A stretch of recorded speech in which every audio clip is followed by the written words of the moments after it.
L'école.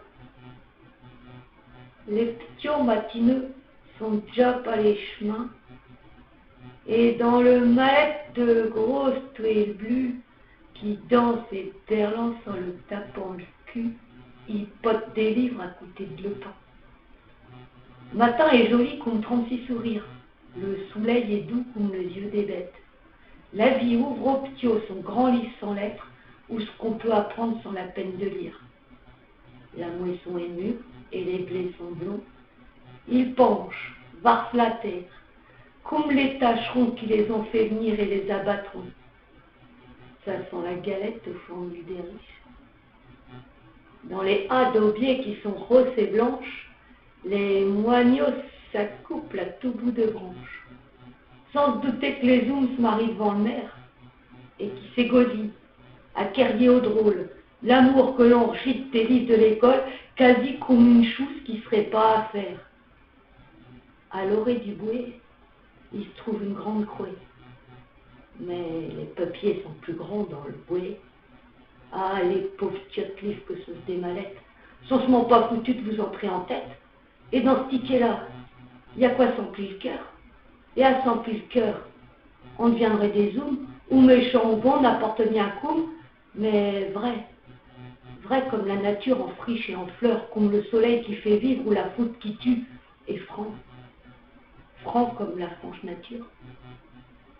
Les ptios ont marché de leurs petites pattes si bas, qu'au-dessus des lopins de seigle et de luzerne, gris comme une prison, beau comme une caserne, l'école est devant eux qui leur bouche le chemin.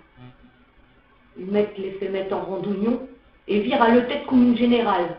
Hors tenu celui-là, petit qui pivote mal. Ça, c'est pour le cougner au métier de tronfion.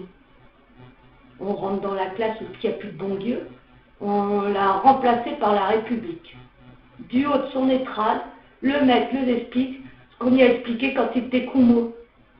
Il leur compte en bio les tueries de l'histoire, et les ptios n'entendent que gloire et victoire. Il dit que le travail c'est la liberté, que le peuple est souverain puisqu'il peut voter, que les lois qu'instrumentent nous bons députés sont respectables et à respecter, qu'il faut payer l'impôt. Oh monsieur, j'ai envie. Non, parce que cela vous arrive trop souvent. Il veut par là montrer aux enfants qu'il y a des règles pour tout, même pour la vessie, et qu'il faut les suivre déjà, drette l'école. Il pétrit à même les petites cervelles molles, il rabat les porte-têtes comme calottes, il verse sous langue sur les fraîches menottes, et menteux, fouéreux, aux sorties de ses bancs, les ptios ne sont plus bons qu'à ce qui les attend. Ça fera des conscrits les jours de revision, traînant leurs drapios par tous les bordels, des soldats à foutre au goût des canons, pour si peu que les grous ayant de la querelle. Des bûcheux en grippe dans des machines poussent de bulletins de vote et de payeux d'impôts. Des cocus veulent l'église et la louer, qui baveront aux lèvres des pauvres gourmandines, des honnêtes gens, des gens comme il faut, et qui carveront, serrant le magot d'un bas de laine, sans même voir les étoiles qui fleurissent au ciel, et l'amour en fleurs aux quatre coins de la plaine. Lui, le vieux maître d'école, au fin bout de ses jours, aura les cheveux blonds d'un déclasage pur, il sera en sarre et de l'estime tout le bourg, et touchera les rentes du gouvernement.